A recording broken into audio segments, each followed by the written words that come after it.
Thanks for clicking! Pandemic spending and transfers to households are responsible for about 200 basis points of the rate hikes that we've seen over the past 18 months. This according to a new report coming from Scotiabank. Yeah, no Sherlock. Indeed, the report entitled To Spend or Not to Spend, That is the Monetary Question, clever, goes over to what extent government consumption and transfers to households, CERB, etc., contributed to elevated inflation and thus caused the higher interest rates. You had nothing to do with it. And the report comes amid what appears to be a concerted effort on the part of Scotiabank to warn against the potential inflation resulting from government spending, with VP of Capital Markets Holt taking to Bloomberg on Friday to warn about potential inflation brought on by government spending. And these reports are particularly timely, given that Finance Minister Freeland is expected to deliver Canada's fiscal update on Tuesday of this week. The banks, government, central banks, the usual suspects, everyone was so tight when money was free. So what I want to do today is go over Scotia's report, taking a look at the extent to which government policies pushed up inflation, and hence interest rates, go over Holt's interview with Bloomberg, and then discuss some of the constraints facing the Canadian economy going forward. We have a big week coming up with Canada's inflation data set to be released on Tuesday, and, as we'll see, Bank of Canada Governor Tiff Macklem expected to speak on Wednesday. We'll obviously have an update out on both on this channel. Click like and subscribe if you want to get those updates, but for now, let's get into Scotia's report.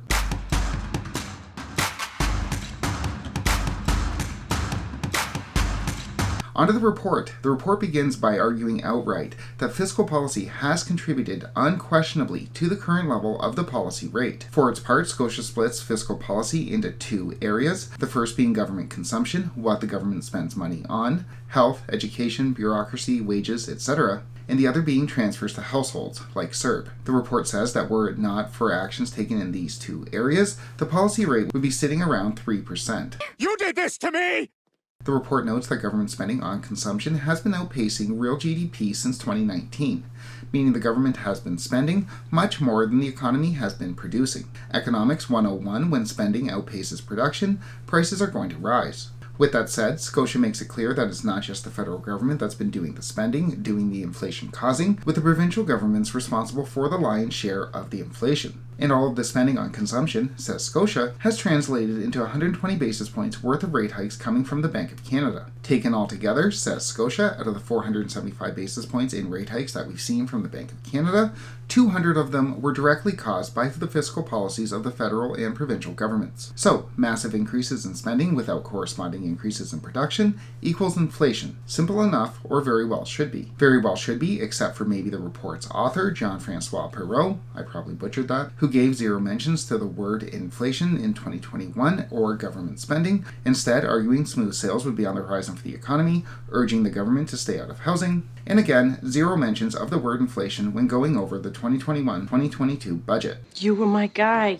And, as mentioned, the release from Scotia was accompanied by an appearance of their VP of Capital Markets, Holt, on Bloomberg on Friday, warning that continual government spending pushing up inflation isn't likely to get better anytime soon. Minister Freeland has sent out pretty clear signals that she's going to spend more.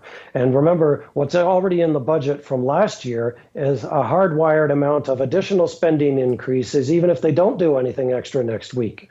And so we're looking at pretty significant spending increases over the 5-year projected horizon that they had in the last budget that they're still aiming at delivering upon. Yeah, the government has announced previous spending initiatives over the past few years, and those costs are already baked in. And, as a report from Globe and Mail recently pointed out, the government has a tendency of adding new initiatives at each and every fall fiscal update. Yes, and we're grateful to them. And, in addition to this tendency, Holt pointed to the elephant in the room. There's an election on the way. Further spending. Remember, we've got an election on or before October 2025, and the federal government is in the dumpsters in terms of the polls. There's going to be more spending, I think, on a trend basis, and this is just the start of it. I'm expecting a pretty buoyant February to April or May round of federal and provincial budgets that are probably going to heap on additional spending and further complicate the Bank of Canada's job. So, according to Holt, the government is unlikely to cut spending ahead of the impending elections. Following this, Holt pointed to the other elephant in the room, the deluge of predictions, yet again, that we're going to be seeing rate cuts coming in short order in 2024. noting that the central bank isn't going to want to bail out the government either. To actually deliver upon market pricing for a rate cut as soon as the March or April meetings. Basically, it would send a signal to governments that are presently worried about their interest expense that, oh, we were just kidding about all that. Don't worry. You don't have to worry about your interest expense for the years ahead. We're coming to your rescue. We're going to cut, we're going to cut, we're going to cut.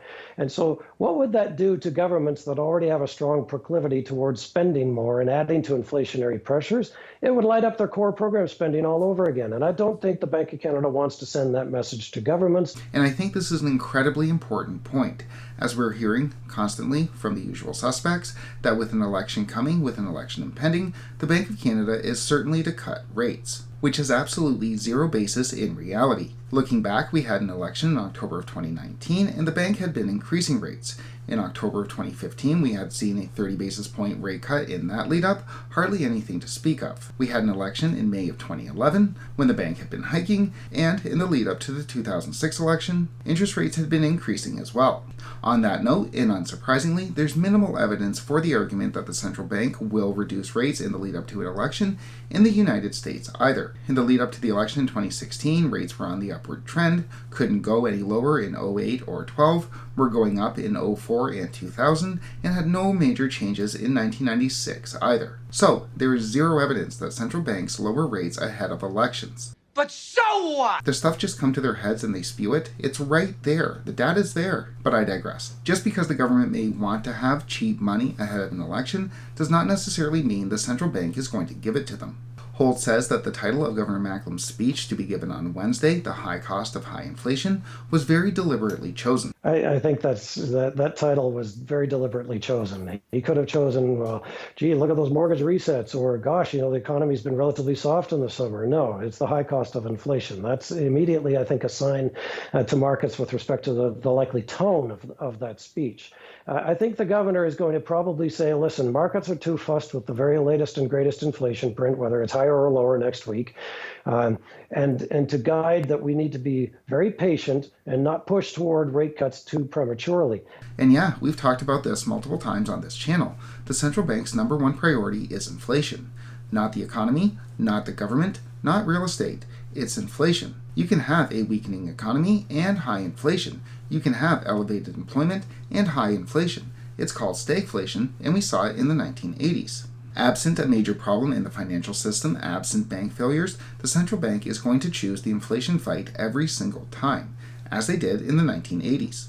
So, in summary, we have Scotiabank very much coming out government spending and the ensuing inflation stemming therefrom, in what, as we saw, seems to be a major shift from what they were saying in 2021 and early 2022, when inflation wasn't even on the bank's radar. We also see Scotia predicting that the central bank isn't necessarily going to go along with the government plans, as the central bank's number one priority is price control, keeping price growth low. And I think the report and the interview from Holt is definitely noteworthy, as more often than not, we hear of banks predicting rate cuts coming imminently. Yet, this report released by Scotia, the interview conducted by Derek Holt, seemed to paint a different picture. We see a bank predicting that rate cuts might not be coming so imminently if inflation doesn't come down in time. I also think it's worth noting that Scotiabank, unlike some of the other banks offering predictions, doesn't have any variable rate mortgages with fixed payments. They don't have any negative amortizations. So, their books, all things being equal, are in a little bit better shape.